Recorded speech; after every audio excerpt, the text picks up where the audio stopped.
Hi.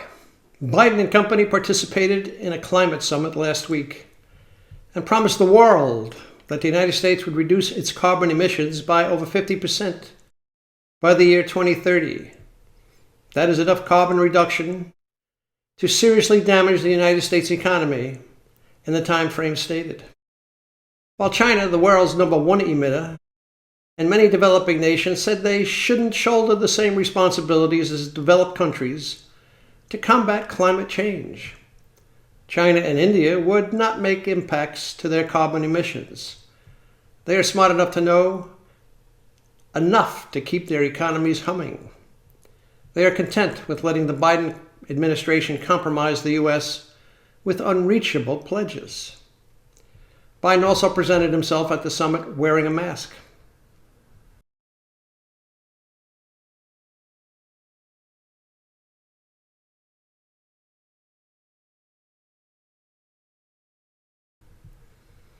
The only world leader wearing a mask was Biden.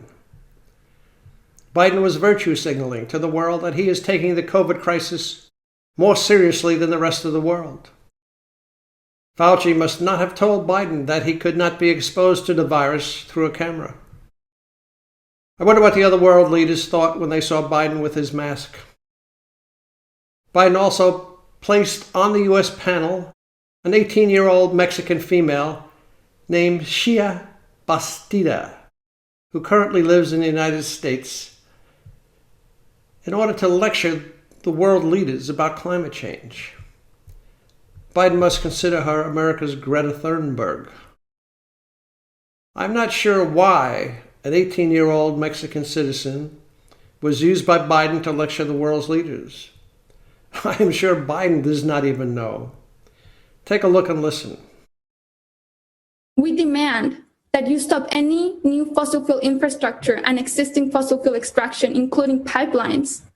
We demand comprehensive, non-Eurocentric, and intersectional climate education, including literacy on climate justice, environmental racism, ancestral and indigenous wisdom, on historical movements, disability justice, green careers, and sustainable living. We demand that you stop systematically targeting the Global South and Black and Brown and Indigenous communities through environmental plunder, the exploitation of our lands, and neoliberal policies. We demand to get to net zero emissions by 2030, not net zero by 2050. We demand, prefaced each sentence that she spewed out. It was an embarrassment to the United States. Changes have to be made to the world, but unless the world gets on board, any changes the U.S. makes will be for naught. Biden does not seem to understand that. Biden does not understand the world. Well, I hope this helps. Have a good day.